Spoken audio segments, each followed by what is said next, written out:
तो इस वक्त हम आपको अब मंदिर के अंदर लेकर चल रहे हैं। आप देखेंगे तो काफ़ी सारे घंटे घड़ियाल यहाँ पर बंधे हुए हैं जो ये बताने की कोशिश करते हैं, और ये आपको बताने के लिए काफ़ी हैं कि किस तरह से लोगों की एक धार्मिक आस्थाएं जुड़ी हुई हैं। और ऐसा कहा जाता है कि लोगों की जो मनोकामनाएं हों यहाँ पर आने पर पूर्ण हो जाती हैं, और उसके बाद लोग यहाँ पर घंटे घड़ियाल बांधते हैं। आप देखेंगे इस वक्त इस पेड़ के चारों तरफ भी काफ़ी बड़ी संख्या में घंटे जो है वो नज़र आ रहे हैं। लोग आप देखेंगे तो पूजा पाठ यहाँ पर कर रहे हैं। लोगों की अपनी मान्यताएं हैं और ऐसा माना जाता है, जैसा हम लगातार इस वीडियो में बातचीत भी कर रहे हैं, कि लोगों की जो आस्थाएं हो यहाँ पर आने पर पूर्ण होती हैं। आज गुरुवार का दिन है, सबसे ज़्यादा भीड़ इसी दिन यहाँ पर होती है। और अगर आप देखेंगे तो थोड़ा सा हम बारी बारी से यहाँ पर तस्वीरें दिखाने की कोशिश कर रहे हैं अपने साथी के साथ। और यहाँ पर जो माताएं बहनें हैं वो दुर्दुरिया भी भोग के लिए बैठी हुई हैं यहाँ पर। तो आप देख सकते हैं ये वो मंदिर का जो मेन हिस्सा, अगर मैं कहूँ, जहाँ पर बाबा जी की जो मूर्ति है वो रखी हुई है, वहाँ पर भी अब हम कोशिश करेंगे थोड़ा सा चलने की। भीड़ थोड़ी ज़्यादा है, इसलिए हम चाहते हैं कि किसी भी भक्त को जो है वो हमारी इस कवरेज की वजह से कोई दिक्कत ना हो, इसलिए हम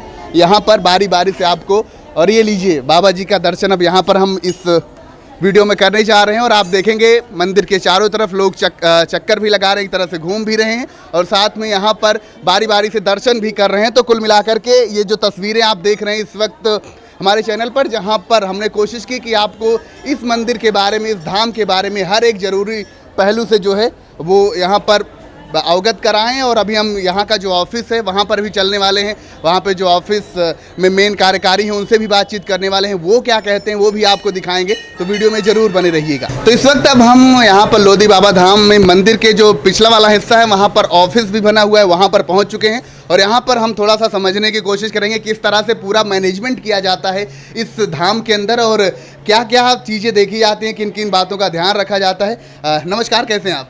बढ़िया भैया। क्या नाम है आपका? प्रदीप कुमार।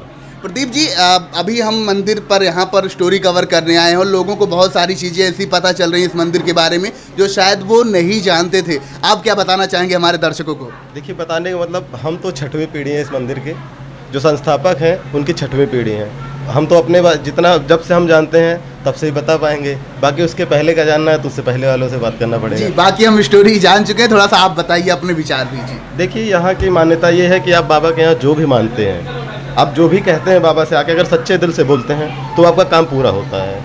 अब यहाँ पे कोई धर्म मान्यता नहीं है कि हिंदू धर्म से, यहाँ पे मुस्लिम धर्म के लोग भी आते हैं, सिख भी आते हैं।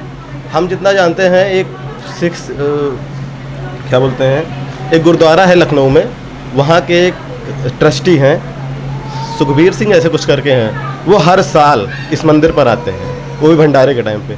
यहाँ पे एक भंडारा आयोजित किया जाता है जो कि पूरी गौरीगंज से हम लोगों को सहायता मिलती है, तब वो भंडारा कर पाते हैं। उस भंडारे में, वो भंडारे का कार्यक्रम 7 दिनों का होता है, जिसमें पहले दिन आपका रामचरितमानस होता है, दूसरे दिन हवन होती है, वो भी सामूहिक हवन होती है, और उसके बाद तीसरे दिन हम लोग बाबा की शोभा यात्रा निकालते हैं, जिसमें गाजे बाजे के साथ, जिसमें आगे हाथी, उसके बाद घोड़े, उसके बाद बाबा की झांकी, फिर उसके बाद रथ लगे होते हैं, उसके बाद डीजे, चौकियाँ, मतलब अनेक चीज़ें होती हैं। फिर उसके बाद हम लोग झांकी वापस लेके जब मंदिर पर आते हैं, उसके जस्ट दूसरे दिन हम लोग प्रसाद बनाना शुरू करते हैं। प्रसाद हम लोगों का 2 दिन लगता है बनने में, क्योंकि लगभग प्रसाद ग्रहण करने के लिए हम लोग रखते हैं कि 1 लाख प्लस लोगों के लिए प्रसाद बनाया जाए, तो 2 दिन लग जाता है हम लोगों को प्रसाद बनाने में।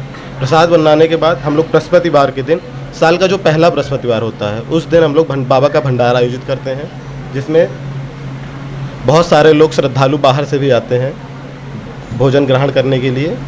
तो हम लोग बाबा का प्रसाद ग्रहण करवाते हैं। और यहाँ के सबसे अच्छी बात ये है भंडारे की, महिलाओं के लिए अलग व्यवस्था की जाती है। हमारे यहाँ महिला मंडल भी है जो कि मंदिर से जुड़ा हुआ है। महिलाओं को भोजन कराने के लिए महिला मंडल ही रहेगा, महिलाओं के भोजन के लिए अलग व्यवस्था की जाती है, जिसमें महिलाएं ही सारा काम देखती हैं। आपको पानी से लेकर आपको पत्तल देने के लिए, खाना परोसने के लिए, सब कुछ महिलाओं के अंदर ही होता है। और हमारे मंदिर में कोई ये विशेष ये नहीं है कि आपको आने के लिए कुछ पैसे देने पड़ेंगे या कुछ, जैसे और जगह होती है, इस चीज़ से आप भली बात ही जानते हैं। तो यहाँ पर कोई मतलब मुख्य वो नहीं है कि आपको आना ही, आप भंडारे में आते हैं सेवा करने के लिए, तो आपको ये नहीं कोई कहेगा कि आप हैं कौन। आप जो करना चाहें आप स्वेच्छा से कर सकते हैं। यहाँ पर कोई अध्यक्ष नहीं है, कोई वो नहीं है, बस जो है आप अगर आते हैं तो आप यहाँ के ओनर हो चुके हैं। चलिए, बहुत बहुत शुक्रिया। थोड़ा सा मैं अपने साथी से कहूँगा कि यहाँ पर आकर के ये डिस्प्ले भी शो करें, जहाँ पर अलग अलग कैमरों के जरिए मॉनिटरिंग की जा रही कि भाई किस तरह से व्यवस्था चल रही है। बहुत कम जगहों पर आपको देखने को मिलेगा कि इस तरह से इतनी बेहतरीन सुचारू रूप से व्यवस्था चलाई जाती है। यहाँ पर आप देखेंगे अलग अलग कैमरे, यहाँ पर आप अपनी स्क्रीन पर देख ही पा रहे हैं, 2 अलग अलग टेलीविजन्स लगे हुए हैं। वहाँ पर ये मॉनिटर किया जा रहा है कि भाई किस तरह से व्यवस्था चल रही है, और बहुत ही अच्छी कोशिश यहाँ पर की गई है पूरे इस मंदिर की। अगर आप कमेटी की बात करें इनके द्वारा, तो यहाँ पर जैसा आपने देखा कि हमने अलग अलग पहलुओं पर बातचीत करने की कोशिश की, आपको दिखाया कि भाई किस तरह से लोधी बाबा धाम की अपनी एक अलग ही महिमा है, अपनी एक अलग ही विशेषता है। हमने बहुत सारे भक्तों से बात की, यहाँ पर लगभग अपनी ज़िंदगी के 60 साल गुजार चुके एक दादाजी से भी हमने बातचीत करी। तो आपने ये वीडियो पूरा देखा, उम्मीद है आपको जानकारी पसंद आई होगी। ऐसे और वीडियोज़ के लिए लोकल स्टेशन यूट्यूब चैनल को सब्सक्राइब कर लीजिए, जिससे हमारा हर एक वीडियो आप तक पहुँचता रहे। कैमरे के उस तरफ है संतोष यादव, मेरा नाम है मनोज यादव सुरेंद्र। नमस्कार।